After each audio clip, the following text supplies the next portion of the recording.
Let's talk about Mel Gibson now. He's come out on top amongst Republicans in fresh polling, asking Californians who they'd like to see run for the governor of the state. A source close to Mel Gibson has said that while he's flattered with the numbers, he has absolutely zero interest in running. And he could run, couldn't he, Kinsey?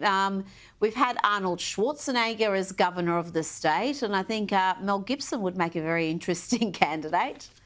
Yeah, and I don't think Mel Gibson ever knocked up the maid, which Arnold Schwarzenegger did. So I think that poor Mel Gibson, we know that he loves Donald Trump, and they are dear friends. And I think that he watched a friend of his nearly assassinated. And I just don't think that he feels like entering that world. Not only have people physically attacked Donald Trump, but, you know, he watched the government try to take him down as well under the Biden administration.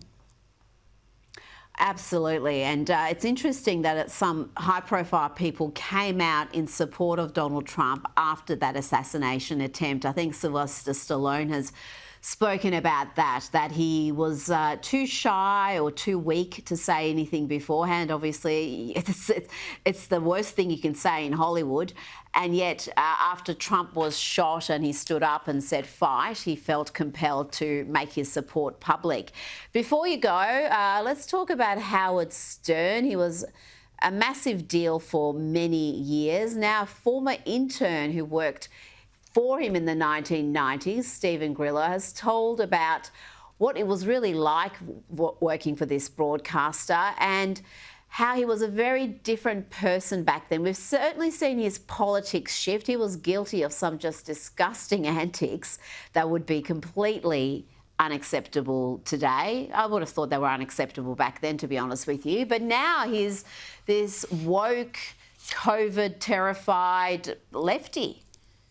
He is. And his intern basically says this guy kissed up to Donald Trump like you would never believe. Donald Trump was his buddy. And Donald Trump was the one making sacrifices there because Howard was this vulgar, vile creature that was constantly being financially getting in trouble financially with our FCC and all of the rule makers here over the vulgarity on the radio. And so it was Donald Trump that was actually making the sacrifice and being Howard's friend. So to see his intern saying to see Howard cut Donald off today to entertain all of these A-listers, and you know as well as I do, the show's not doing as well. It's boring, and it's because he's pandering to these elitists. It is boring, and he's jumped the shark long ago. So, yeah, he picked the wrong side, Kinsey Schofield. Thanks for your time tonight.